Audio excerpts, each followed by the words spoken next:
मित्रों नमस्कार। आज मैं आप लोगों को पढ़ाने जा रहा हूं कॉमर्स।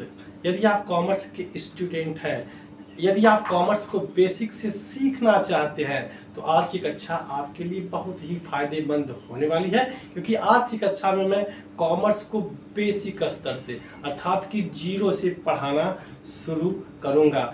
जैसे हर एक सब्जेक्ट का अपना अपना कुछ स्पेशल शब्द होता है, उस प्रकार से कॉमर्स के भी कुछ स्पेशल शब्द होते हैं। इसके पहले कि हम किसी चैप्टर्स को पढ़ना प्रारंभ करें, जरूरी है कि उन स्पेशल शब्दों को हम अच्छी प्रकार से सीख लें, ताकि आगे के समय में, आगे की पढ़ाई में हमको वो शब्द आवे तो समझने में परेशानी न हो। क्योंकि कॉमर्स के कुछ स्पेसिफिक शब्द होते हैं जिनको पहले समझ लेना बहुत जरूरी है मित्रों, क्योंकि आगे के चैप्टर्स में बार बार उनका प्रयोग किया जाएगा और वो आपको परेशानी में डाल सकते हैं। इस प्रकार किसी भी चैप्टर को शुरू करने से पहले आइए हम शुरू करते हैं सबसे पहले उन व्यवहारिक शब्दों को जो बार बार कॉमर्स के लिए या कॉमर्स के सब्जेक्ट में एज ए शब्दावली प्रयोग किए जाते हैं। आज की कक्षा शुरू करने से पहले आप जान लीजिए मेरे बारे में। मैं हूं योगेंद्र कुमार द्विवेदी और आप देख रहे हैं मेरा channel grammar with Yogendra sir, जहां आपको मिलती है आपकी समस्याओं के 100% समाधान 100% संतुष्टि के साथ। इसके पहले कि यदि आज की कक्षा हम शुरू करें, यदि आप हमारे वीडियो पर पहली बार आए हो तो मेरे चैनल को सब्सक्राइब कर दीजिए और बेल आइकन बजा लीजिए। आइए मित्रों देखते हैं हम पुस्तपालन और लेखांकन में प्रयुक्त होने वाली शब्दावलियां, है ना। पुस्तपालन क्या है, लेखांकन क्या है, लेखाकर्म क्या है, ये सब जानने से पहले जरूरी है कि कॉमर्स में कौन कौन सी, पुस्तपालन और लेखांकन में कौन कौन सी शब्दावलियां प्रयुक्त होती हैं, उसको हम अच्छे से समझ करके अपने सारे डाउट्स को क्लियर कर लें। जाइए देखते हैं हम, है ना। शुरुआत करते हैं हम व्यापार से। क्या आपको पता है कि व्यापार क्या होता है? नहीं तो सुनिए, अगर चाहे तो आप कॉपी कलम उठा लीजिए और नोट्स बनाते चलिए। इसको मैं आपको एकदम अच्छी तरीके से बताते और समझाते हुए चल रहा हूँ, है ना। लाभ कमाने के लिए किया गया कोई भी कार्य व्यापार कहलाता है। लाभ कमाने के लिए जो भी कार्य हम करते हैं उसे हम व्यापार कहते हैं, है ना। व्यापार में प्रत्येक चीजों का क्रय विक्रय किया जा सकता है जिससे हम लाभ कमा सकें, यही होता है व्यापार मित्रों। व्यापार को हम 3 भागों में बांट करके समझते हैं। जैसे नंबर 1 क्या है, एकांकी व्यापार। अब आप बोलेंगे सर ये क्या होता है, एकांकी व्यापार क्या होता है, इसको भी आप समझ लीजिए। जब किसी अकेले व्यक्ति के द्वारा लाभ कमाने के उद्देश्य से कोई व्यापार किया जाता है। कोई व्यापार यदि कोई अकेला व्यक्ति करता है, उद्देश्य हमेशा क्या होना चाहिए, लाभ कमाना। व्यापार का उद्देश्य एक ही जान लो, इकट्ठी मान लो, क्या होता है, लाभ कमाना। अर्थात जब एक अकेले व्यक्ति के द्वारा लाभ कमाने के लिए कोई व्यापार किया जाता है तो उसे हम बोलते हैं एकांकी व्यापार। बाजारों में आप गए होंगे, बहुत सारे दुकानदारों को देखे होंगे जो एकल स्वामी है और अपना एक छोटा सा व्यापार करके चला रहा है, वही है एकांकी व्यापार, है ना। जैसे किसी का देख लीजिए पान की दुकान है, वो बैठा है अपना व्यापार चला रहा है, तो वो है एकांकी व्यापार। उसके बाद आएगा साझेदारी। साझेदारी मतलब आप समझ ही रहे हैं कि जैसे मान लीजिए ये हम मार्कर है, अगर 10 रुपये की मिलती है, विवेक ने 5 रुपया दे दिया और 5 रुपया हमने दे दिया, मिलाकर के यह मार्कर आ गई, तो यह मार्कर क्या हो गई, ये साझा की हो गई। वो भी ले सकते हैं और हम भी ले सकते हैं, है ना। तो यही होता है साझेदारी। जब लाभ कमाने के उद्देश्य से 1, 2 या 4 या 6 लोग मिल करके कोई व्यापार प्रारंभ करते हैं तो वो साझेदारी होती है। जिस व्यापार में एक से ज़्यादा लोगों की सहभागिता होती है वही साझेदारी होती है मित्रों। आइए अगला समझते हैं। अब आएगी बात कंपनी की। एक कंपनी क्या होती है, कंपनी के बारे में भी हम जान लें। कंपनी क्या होती है ये भी समझ लीजिए। कंपनी में कम से कम 2 व्यक्तियों का होना आवश्यक है। ये आप जान लीजिए, इस बात को आप एकदम गट्ठी बांध लीजिए कि कंपनी में कम से कम 2 व्यक्तियों का होना आवश्यक है, उससे नीचे कंपनी की स्थापना नहीं हो सकती। तब इसकी परिभाषा क्या होगी? आप बोलेंगे सर तब कंपनी होती क्या है? इसको आप समझ लीजिए। क्या? जब 2 या 2 से अधिक या एक समूह द्वारा, है ना, भारतीय कंपनी अधिनियम के तहत किसी संस्था विशेष के नाम से पंजीकृत होकर के लाभ कमाने के उद्देश्य कोई व्यापार किया जाता है तो उसे हम कंपनी कहते हैं। कुछ बातें इसमें से निकल के आई। क्या? कंपनी में कम से कम 2 व्यक्ति होने चाहिए, अधिक से अधिक कुछ भी संख्या हो सकती है ना। जब एक समूह बना करके भारतीय कंपनी अधिनियम किसके तहत? भारतीय कंपनी अधिनियम के तहत किसी विशेष संस्था के नाम से पंजीकृत करवा दें, है ना। जैसे कोई भी नाम से आप उसको पंजीकृत करवा करके अगर लाभ कमाने के उद्देश्य व्यापार करते हैं तो वो हो जाएगी कंपनी। ठीक है मित्रों, तो हमने इतनी चीजों को समझ लिया, है ना। व्यापार क्या है, एकांकी व्यापार क्या है, साझेदारी क्या है, कंपनी क्या है। क्योंकि जब हम पहली बार कॉमर्स पढ़ने के लिए आते हैं तो ये सारे शब्द हमारे लिए कुछ नए प्रकार के होते हैं मित्रों। इनको कैसे समझना है इस पे हम फोकस डाल रहे हैं। पहले अगर हम इन बातों को क्लियर कर लेंगे तब हमको चैप्टर्स जब हम पढ़ेंगे तो हमको पढ़ने में बहुत ही सुविधा प्रदान होगी। अब आगे हम लोग देखेंगे व्यापार का स्वामी। व्यापार का स्वामी क्या होता है ये भी आप समझ लीजिए। वह व्यक्ति जो व्यापार प्रारंभ करने का जोखिम उठाता है, वह व्यक्ति जो व्यापार प्रारंभ करने का जोखिम उठाता है तथा लाभ हानि का स्वयं मालिक होता है, वही होता है व्यापार का स्वामी। मान लीजिए मैं हूँ, है, मैं कॉपी किताब का एक दुकान खोल करके बैठ गया हूं, तो अब मैंने उसके लाभ और हानि का जिम्मा उठाया, जोखिम उठाया है। तो वो जो दुकान है उसका स्वामी कौन होगा? मैं होऊंगा। एकदम स्पष्ट आप जान लीजिए, है ना। वह व्यक्ति जो व्यापार प्रारंभ करने का जोखिम उठाता है तथा लाभ हानि का स्वयं जिम्मेदार होता है, उसे हम व्यापार का स्वामी बोलते हैं। चलिए अब एक चीज आ गया, पेशा। बहुत ही बड़ी बात है। आप किसी से पूछिएगा कि पेशा क्या होता है। अच्छा, व्यापार और पेशा में क्या अंतर है? एक प्रश्न ये भी पूछा जा सकता है ना। ये पेशा है और ये पेशा है, दोनों लाभ कमाने के उद्देश्य के लिए होते हैं, लेकिन व्यापार कोई भी कर सकता है। लेकिन पेशा क्या है इसको भी आप समझ लीजिए, है ना। यह आजीविका चलाने का एक साधन है, एकदम स्पष्ट समझिएगा। पेशा आजीविका चलाने का एक साधन होता है। पेशे के लिए किसी भी व्यक्ति के अंदर विशेष ज्ञान या प्रशिक्षण होना चाहिए, वही आपका पेशा होता है। व्यापार के लिए विशेष ज्ञान या प्रशिक्षण की आवश्यकता नहीं है ना। लाभ कमाने के लिए किया गया क्रय विक्रय व्यापार कहलाता है। लेकिन पेशा में क्या कहा? पेशा आजीविका चलाने का एक साधन है और पेशे के लिए किसी भी व्यक्ति के अंदर एक विशेष क्वालिटी, एक विशेष गुण या प्रशिक्षण होना चाहिए। जैसे आप कह सकते हैं अध्यापक विशेष ट्रेंड होता है और उस ट्रेंड वही उसका पेशा होता है जिससे वह अपनी आजीविका चलाता है। डॉक्टर कह लीजिए, वकील कह लीजिए, है ना, क्लर्क कह लीजिए, ये सारे पेशे के अंतर्गत आते हैं सर, यह व्यापार के अंतर्गत नहीं है। ये क्या है? पेशा है। क्यों? क्योंकि पेशे में विशेष तकनीकी, विशेष प्रशिक्षण की आवश्यकता पड़ती है। आइए अब मेरे समझ से पेशा आपको अच्छे से समझ में आ गया होगा। व्यवहार या सौदा क्या है? हमने लोग कहते हैं कि चले यार उसका व्यवहार अच्छा नहीं, चलो ये सौदा खरीद लेते हैं। ये कॉमर्शियल भाषा है, सब ध्यान रखिएगा। ये सब कॉमर्स के शब्दावलियां हैं, इनको अच्छी प्रकार से समझ लेंगे तो समझ लीजिए कि कॉमर्स के बहुत हद तक 30% आपका प्रॉब्लम सॉल्व हो जाएगा। क्योंकि जब जैसे जैसे आप चैप्टर्स आगे पढ़ते जाएंगे ये सारी चीज़ें बार बार आती रहेंगी, तो उनको चैप्टर शुरू करने से पहले ही इस समस्या का हम समाधान कर लेते हैं, ये होते क्या है। उसके बाद हम चैप्टर्स को देखेंगे तो हमको पढ़ने में बड़ा आनंद आने वाला है मित्रों, बहुत आनंद आने वाला। आइए देखते हैं क्या व्यवहार या सौदा किसे कहते हैं, इसको भी आप देख लीजिए। प्रतिफल के लिए वस्तुओं या सेवाओं के परस्पर आदान प्रदान को ही व्यवहार या लेन देन कहा जाता है। किसके लिए? प्रतिफल के लिए। प्रतिफल के लिए जो वस्तुओं और सेवाओं का हम आदान प्रदान करते हैं वही व्यवहार या सौदा, जो लेन देन होता है उसी को व्यवहार या सौदा कहा जाता है। आगे देखेंगे हम लोग क्रय। क्रय क्या होता है मित्रों? जब हम कोई व्यापार करते हैं तो अच्छा ये बताइए, अगर मान लीजिए हमारी कापी किताब की दुकान है तो क्या कापी किताब हमारे घर पे पैदा होती है? ऐसा नहीं मित्रों, है ना।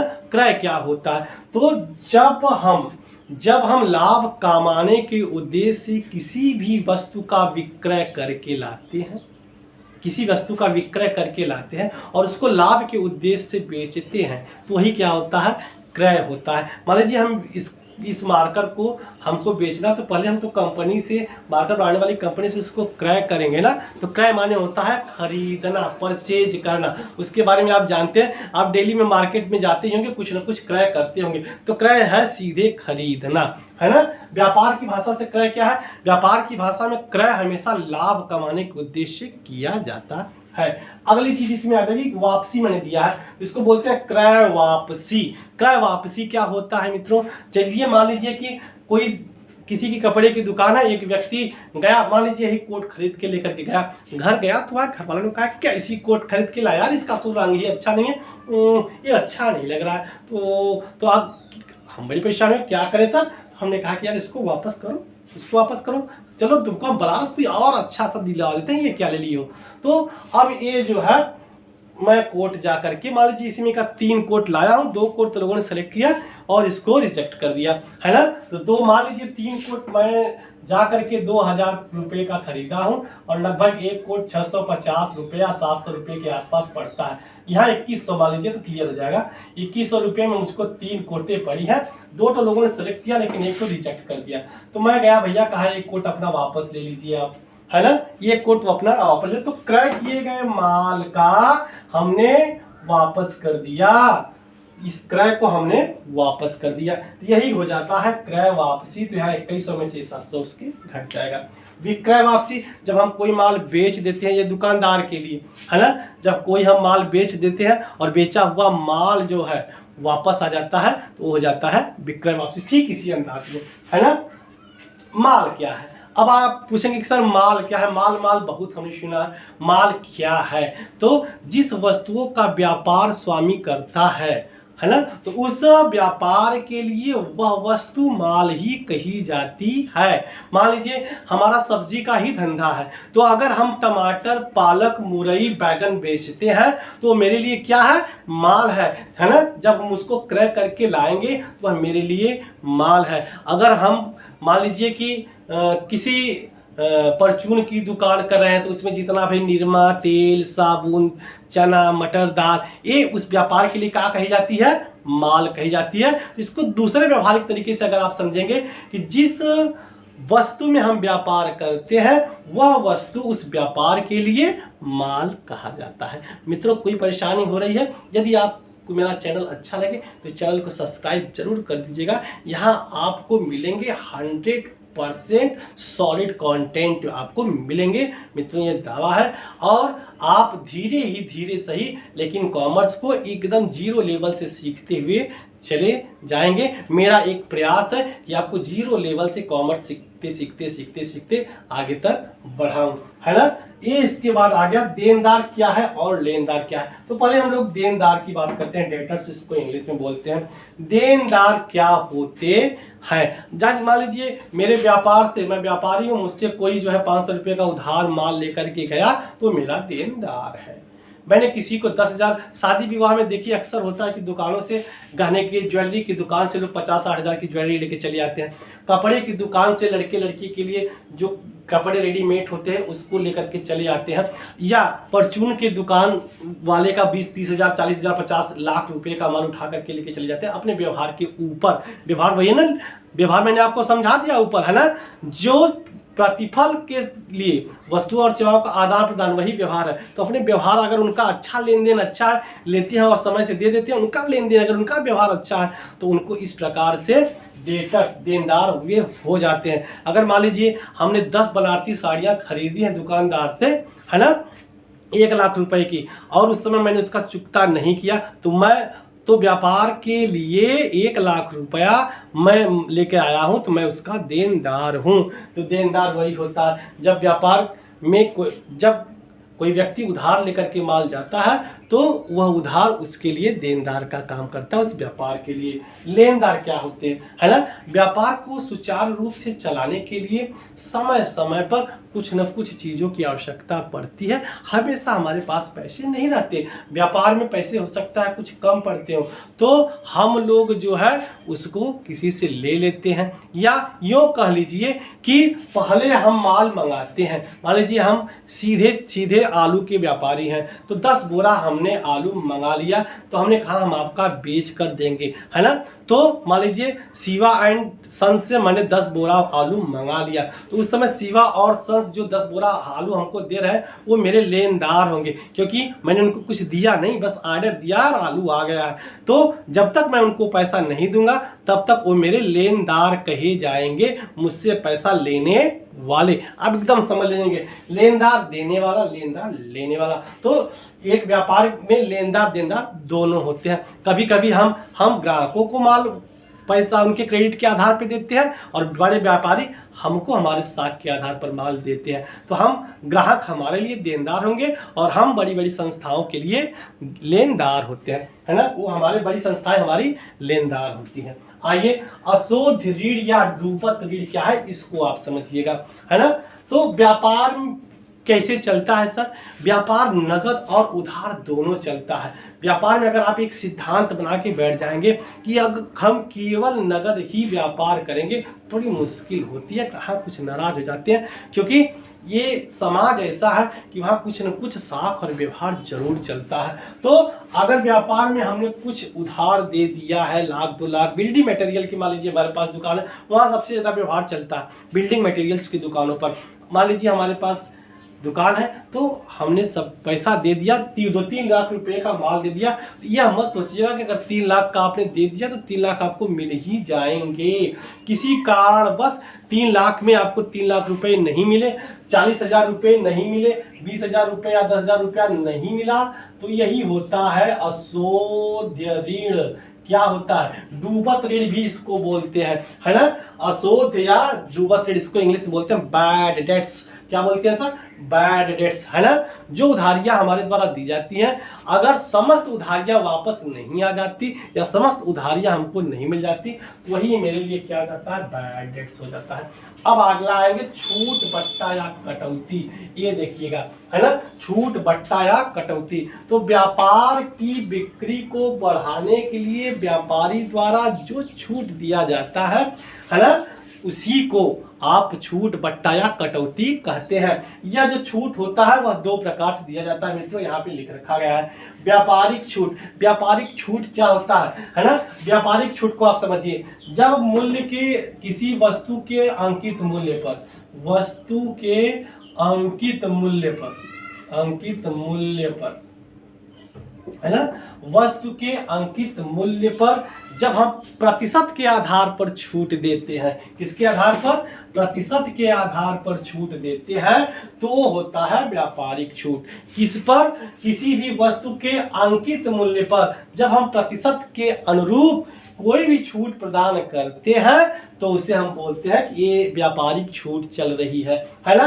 नगद छूट क्या होती है मित्रों, है ना? नगद छूट क्या होती है? जैसे नगद भुगतान पर, नगद भुगतान पर, भुगतान पर बहुत सारे, मान लीजिए हमारे कर्जदार ढेर सारे लोगों ने उधार लिया है और जल्दी दे नहीं रहे हैं, तो हमने कहा भाई कि 1 लाख का अगर आप का कर्ज है, तो अगर आप 20 तारीख तक इसको जमा कर देते हैं तो आपको 10% की चाहे 20% की छूट मिल जाएगी। तो 1 लाख का 20% निकाल लीजिए, जितना होता है उतना रुपए की आपको छूट मिल रही है। या कह दिया कि जिसके जिसके 1 लाख रुपए उधार है, अगर 20 तारीख तक वह पैसा हमको दे रहा है तो उसको 10,000 रुपये की छूट दी जाएगी। तो वही छूट क्या होती है? वो नगद छूट कही जाती है। किस लिए? अपने भुगतान को अतिशीघ्र प्राप्त करने के लिए, है ना? जो व्यापारी छूट देता है उसे हम नगद छूट कहते हैं।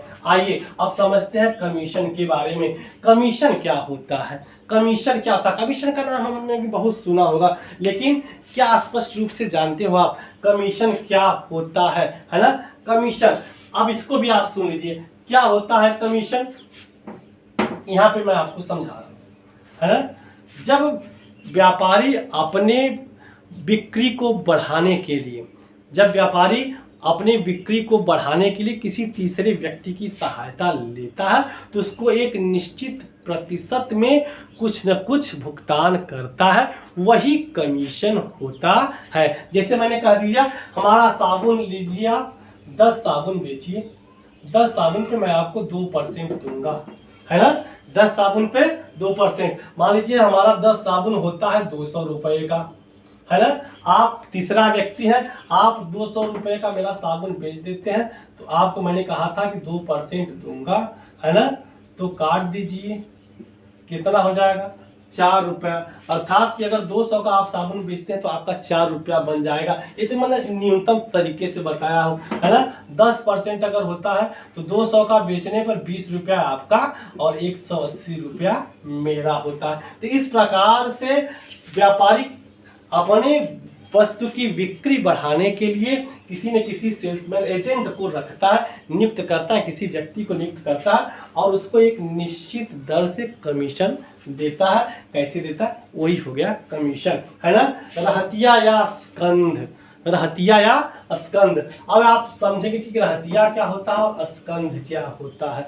जो स्टॉक हमारे पास होते हैं मित्रों, जैसे 10 बोरा हमारे पास आलू है, आलू का मैं सब्जी का व्यापार हूँ, 10 बोरा आलू है, 15 बोरा जो है हमारे पास लहसुन है, 20 बोरा हमारे पास प्याज है।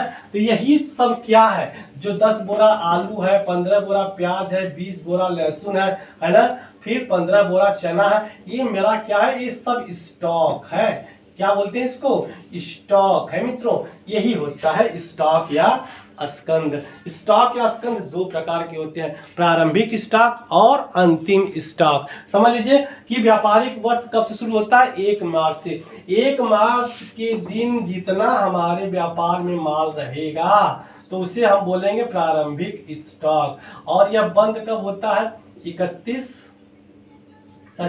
1 क्लोजिंग, मार्च में क्लोजिंग चलता है ना, तो ये 31 मार्च को बंद होता है और 1 अप्रैल से मान नया वर्ष शुरू हो जाएगा, है ना। 31 मार्च को यह बंद हम करते हैं। तो जब बंद करते हैं तो वर्ष के अंत में जो माल हमारे पास बचा रह जाएगा बेचने से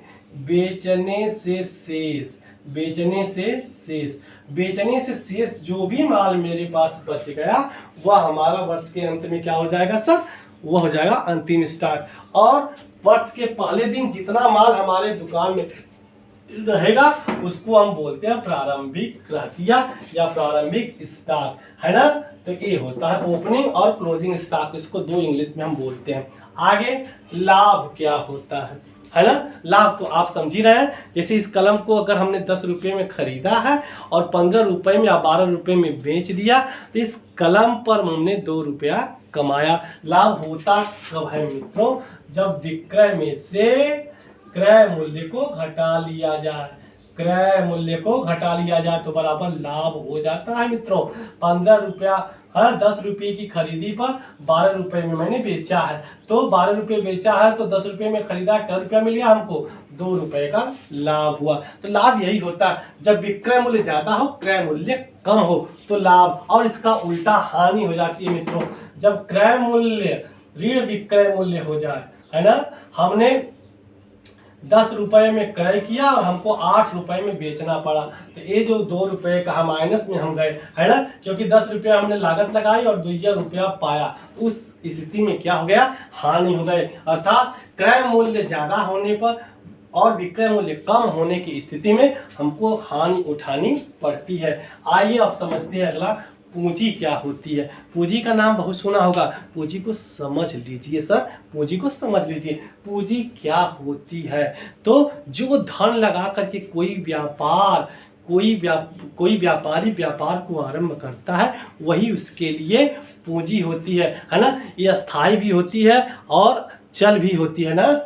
चल और अचल 2 प्रकार की संपत्तियां या पूंजी होती है, ये समझ लो। तो अभी हम पूंजी को समझिए, क्या जो धन लगा करके कोई व्यापारी व्यापार आरंभ करता है वही धन उस व्यापारी के लिए पूंजी होती है। आप सुने होंगे किसी से कि व्यापार करने के लिए पूंजी की आवश्यकता पड़ती है। पूंजी मतलब वही धन, क्या पूंजी मतलब क्या, धन की आवश्यकता पड़ती है। धन के माध्यम से ही आप किसी भी व्यापार को सुचारू रूप से चला सकते हैं।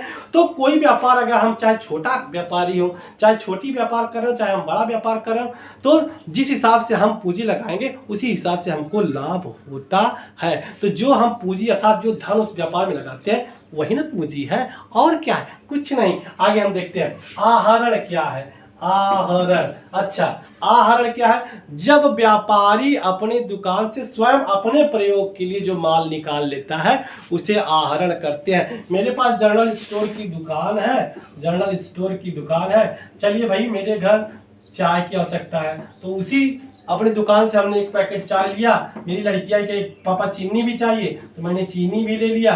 कहा पेप्सोडेंट एक तो चाहिए, एक तो पेप्सोडेंट ले लिया। तो ये सारी जो चीज़ें मैं निकाल रहा हूँ कहाँ लेके जा रहा हूँ, अपने घर लेके जा रहा हूँ। हालांकि जब अपने घर लेके जा रहा हूँ तो इसका हमको दाम थोड़ी मिल रहा है, नहीं ना। तो आहरण इसी को बोलते हैं, ड्रॉइंग। क्या, जो आप अपने व्यापार में से घर खर्च के लिए जो सामान निकालते हैं उसको हम बोलते हैं आहरण। ये जितना मूल्य का होगा, मान लीजिए ये 150 रुपये का हो गया, तो 150 रुपये आहरण खाते में जाएंगे। क्यों? क्योंकि इसमें हमको ना लाभ हो रहा है, बल्कि हमारी लगाई गई पूंजी हम खुद इस्तेमाल कर ले रहे हैं। यह लाभ नहीं हो रहा है मित्रों, जिसको इसलिए हम बोलेंगे आहरण। ठीक है ना, ये आप हमारे ख्याल से समझ गए होंगे कि जब व्यापारी खुद अपने प्रयोग के लिए अपने व्यापार से जो माल यूज कर लेता है उसी को हम बोलते हैं आहरण। संपत्ति क्या होती है मित्रों, है ना, एक व्यापार में लगाई गई समस्त चीजें उस व्यापार के लिए संपत्ति होती है। जैसे मान लीजिए जो भी उसमें रैक हमने बनवाया है दुकान के लिए, रैक, जो कमरा लिया है या बनवाया है ना, जो फर्नीचर्स हमने लगाया है, सारी चीजें क्या होंगी, संपत्ति, रोकड़ सहित, कैश सहित ये अचल संपत्ति हो जाएंगे, रोकड़ चल संपत्ति हो जाएगा, है ना। तो जितने भी फर्नीचर्स है, पंखा है, जितने भी उस कमरे में चीज़ें हमने फर्नीचर्स की लगवाई हैं या कुर्सी रखा है, मेज रखा है, तो वो सारी चीज़ें क्या है, एज ए संपत्ति है, जिनको बेचने के बाद हमको पैसा मिल जाए, ये समझ लीजिए। जिनका नगद वैल्यू होता है वही संपत्ति कही जाती है। अब मेरे लिए क्या है, जैसे मैं इस समय खड़ा हूँ तो मेरे लिए मार्कर भी संपत्ति है, मेरे लिए कोट भी संपत्ति है, ये कपड़ा भी संपत्ति है ना। क्यों? क्योंकि मेरे पास अगर कुछ नहीं होगा तो ये कोट बेचेंगे तो कुछ मिल जाए। तो जिन चीजों को बेचने पर या जिन चीजों का कुछ न कुछ मूल्य हो वही तो संपत्ति है। तो हमारे व्यापार को चलाने के लिए तमाम प्रकार की, एक दुकानों में जाएंगे देखेंगे बल्ब लगा है, पंखा लगा है, बोर्ड लगा है, फर्नीचर्स लगे हैं, तरह तरह करके चीजें रखी गई, सारी चीजें क्या है, संपत्ति है। जिसका वैल्यू हो, जिसका कैश प्राइस हो, वही होता है संपत्ति। हमारे ख्याल से आप समझ गए होंगे संपत्ति। दायित्व तो क्या है ना। दायित्व तो समझ लीजिए कि प्रत्येक व्यापार को सुचारू रूप से चलाने के लिए जरूर कुछ लेन देन करने पड़ते हैं मित्रों। तो अगर हमारा व्यापार है, छोटा ही व्यापार है, तो मैंने किसी से 500 रुपये, 1000 रुपये, 2000, 2 लाख, 4 लाख जो धन मैंने लिया है ना, कि चलिए भाई मैं बेच करके आपको दे दूंगा, वही दायित्व होते हैं। जो हमको देनदारियां चुकानी पड़ती हैं, जो हमको देना वो मेरे दायित्व है ना। जो हमको देना वो दायित्व है, जो लेना वो मेरी संपत्ति है, ये आप समझ लीजिए। जो हमको देना है वो हमारे दायित्व है, इसको इंग्लिश में बोलते हैं लायबिलिटीज। अब आगे देखेंगे प्रमाणक क्या है ना। प्रमाणक क्या है मित्रों, माल के क्रय विक्रय या धनराशि के लेन देन के परिणाम स्वरूप जो प्रपत्र तैयार किया जाता है, माल के क्रय विक्रय या पैसे के लेन देन के समय एक प्रपत्र तैयार किया जाता है, वही प्रमाणक कहा जाता है। और इसी प्रमाणक के आधार पर जर्नल के लेखे भी किए जाते हैं, इस बात का बिल्कुल ध्यान रखिएगा। प्रमाणक क्या है, अगर आपसे कोई पूछे प्रमाणक क्या है तो आप बोल दोगे कि जब माल का क्रय विक्रय होता है या व्यापार से संबंधित कुछ लेन देन होता है उस समय एक प्रपत्र तैयार किया जाता है, वही प्रपत्र प्रमाणक के रूप में काम करता है मित्रों। क्लियर हो गया, प्रमाणक भी आपको क्लियर हो गया। ऋण मैंने अभी बताया कि किसी भी व्यापार को सुचारू रूप से चलाने के लिए धन की आवश्यकता होती है। उस समय अगर आपके पास धन नहीं है तो आप किसी बैंक के पास जाओगे, किसी साहूकार के पास जाओगे और जो धन आप लोगे उससे व्यापार चलाने के लिए वही ऋण कहा जाता है। वही कहा जाता है ऋण। आजकल व्यापारिक बैंक बहुत सारे हैं जो व्यापारियों को ऋण देते हैं। तो कर्जा, ऋण माने सीधे समझ ला कर्जा, भोजपुरी में समझिए ऋण माने कहा कर्ज, जो हम कर्ज लेते हैं वही हमारे लिए ऋण है। आगे आइए, है ना, हम लोग 21 चीज समझ गए। अब आ गया एक बैंक अधिविकर्ष। ये आपके लिए थोड़ा एक नया शब्द है। बैंक अधिविकर्ष क्या होता है, अब इसको आप समझिए। बैंक अधिविकर्ष क्या है मित्रों, है ना, क्या व्यापारी के चालू खाते पर, है ना, उसकी साख के अनुरूप, सुनिएगा बातों को, है ना, साख मतलब आप समझ रहे हैं ना कि जो आप लेन देन करते हैं आपका लेन देन कैसा है ना, आप पैसा लेकर के समय पर चुकाते हैं कि नहीं, आपके व्यापार की स्थिति क्या है, इस हिसाब से, है ना।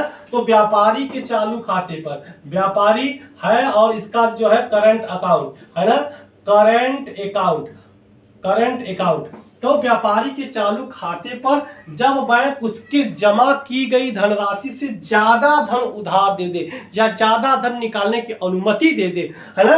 अच्छा ये बताइए, आपके अगर खाते में, हम लोग सामान्य लोग हैं, अगर हमारे खाते में 1000 रुपया रहे और हम जाकर के 1500 रुपया बैंक से मांगते हैं, तो क्या हमको बैंक दे देगा भैया लेके जा, तू बड़ा अच्छा लगेगा तुझे देखकर, ये बता लेके जा? ऐसा नहीं है सर, हमको बैंक नहीं देगा, कहेगा आपने फॉल्स एंट्री की है, आपके खाते में तो 1000 है, 1500 रुपया हम कहाँ से दें सर। लेकिन यही जो बैंक है, व्यापारी के साख के अनुरूप अगर 1 लाख रुपया उसके खाते में है ना, 1 लाख रुपया उसके खाते में है, अगर वह 1.5 लाख रुपया लेना चाहता है तो यह बैंक उसको दे देता है, 1,50,000 रुपया उसको दे देता है। और यही जो 50,000 रुपया है इसको बैंक अधिविकर्ष कहते हैं। चालू खाते पर अपनी जमा की गई राशि से ज्यादा धन प्राप्त करना ही बैंक अधिविकर्ष कहा जाता है। अब हमारे ख्याल से आपको बैंक अधिविकर्ष समझ में आ गया होगा। अब हम लोग समझते हैं दिवालिया। दिवालिया क्या होता है मित्रों, हाँ, इसको देख लेंगे। जब व्यापारी की लेनदारियां मतलब उधार जो लेते हैं, हम ऋण लेते हैं, जब लेनदारियां उसकी देनदारियों से ज्यादा हो जाती हैं, अर्थात मतलब जब हमारा जो पैर है हमारे चादर से बाहर निकलने लगता है ना, तो वह क्या हो जाता है, वह दिवालिया घोषित हो जाता है और वह कानून की शरण लेता है ना, अपने आप को दिवालिया वो घोषित कर लेता है ना। हमारे पास 15 लाख की संपत्ति है लेकिन हमने 20 लाख का उधार ले रखा है, बताइए कैसे चुकाएंगे, है? उस स्थिति में हम अपने आप को दिवालिया घोषित कर लेते हैं। कब? जब हम ऋण देने में असमर्थ स्वयं को पाते हैं, तब उसी को बोलते हैं दिवालिया। ठीक है ना। आगे चलिए, लेखा या प्रविष्टि क्या होती है ना, यही लेन देन का जो व्यवस्थित एक नियम के अनुसार किसी पुस्तक में लिख तिथिवार, क्रमवार और एक विशेष नियम के तहत जो एंट्री की जाती है, जो लेखा जाता है या जो लेखन किया जाता है, वही है प्रविष्टि या लेखा। अब आप कहेंगे घटना क्या है? हाँ सर देखिएगा, जब वर्ष के अंत में, है ना, हम माल क्रय करते हैं और माल को बेचते हैं, प्रत्येक व्यापार में यही होता है, माल को क्रय करना और उसको लाभ पर बेचना, है ना। जब हम माल को क्रय करते हैं और माल को लाभ पर बेचते हैं और व्यापार के अंत में, ऐसा तो है नहीं कि जितना भी आपके दुकान में माल है, आपका वार्षिक वर्ष खत्म होते होते 31 मार्च तक सब आप बेच ही देंगे, कुछ तो बचेगा और वही जो माल बच जाता है वर्ष के अंत में, हमारे क्रय किए गए माल जो बेचने से रह जाते हैं, इसको ऐसे समझ लो आप, है ना। क्रय किए गए माल जो बेचने से शेष रह जाते हैं, कब? वर्ष खत्म होने पर या वर्ष खत्म होने तक, उन्हीं को हम घटना या अंतिम रहतिया भी उसको बोलते हैं सर, उसको घटना भी बोला जाता है। लास्ट आ गया खाता, है ना। खाता क्या होता है? अकाउंट।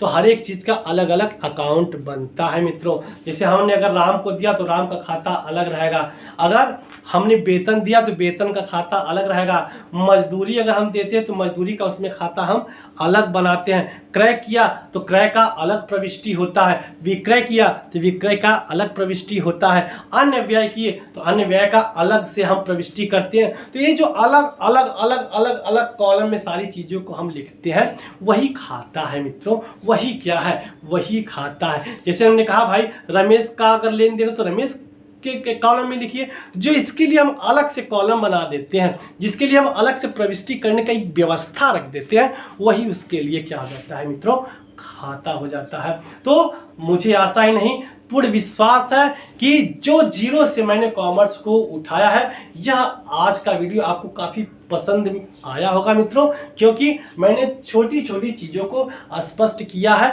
इसके पहले कि हम चैप्टर्स पढ़ें, ये सारी चीज़ें उस चैप्टर्स में आएंगी। अगर इस सारी चीज़ों को हम नहीं जानते तो इस चैप्टर्स में ये सारी चीज़ें हमको परेशान करती कि ये सब होते क्या है। इन सबको मैंने समझाने का भरपूर प्रयास किया है मित्रों। कहीं दिक्कत होगा तो वीडियो को रिवाइज करके ज़रूर देखिएगा और अपने डाउट्स को क्लियर करिएगा।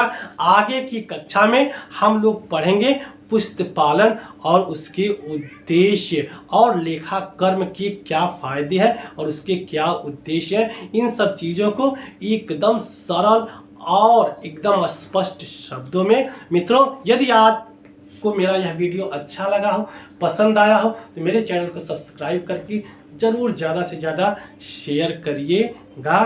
तब तक के लिए नमस्कार।